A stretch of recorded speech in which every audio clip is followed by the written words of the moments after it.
అవకాశం రాలేదని ఏడ్చుకుంటూ ఈ సమాజం నాకేమిచ్చింది, దేశం నాకేం తెచ్చింది అంటూ నిందిస్తూ కాలం వెళ్లదీసేవారు చాలా మంది. కానీ అవకాశాలు లేకపోయినప్పటికీ తానే ఒక వ్యవస్థను సృష్టించి దేశానికి అన్నం పెట్టేవాళ్ళు అతి కొద్ది మంది.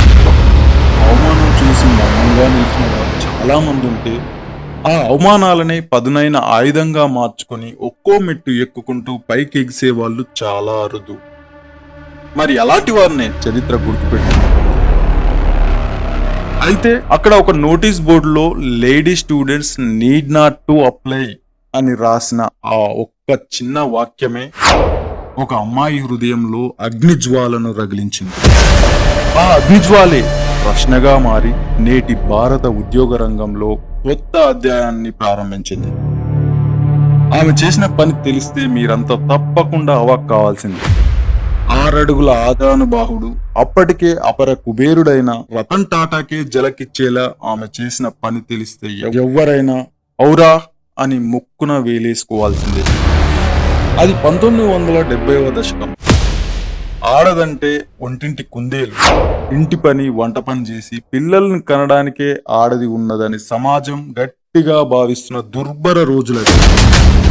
కానీ అందులోంచి ఒక ఝాన్సీబాయిగా, రుద్రమాదేవిగా, వీరనారిగా కదం తొక్కి ఈ మకిలీ పట్టిన సమాజాన్ని, మగ ఆధిపత్యంతో కళ్ళు నెత్తిలకెక్కిన వ్యవస్థను తన టాలెంట్ మొక్కవోని ధైర్యంతో ఎదుర్కొని భావి భారత మహిళా లోకానికి ఒక అరుంధతి నక్షత్రంలాగా మేలు కొలుపుగా మారింది ఆ అమ్మాయి.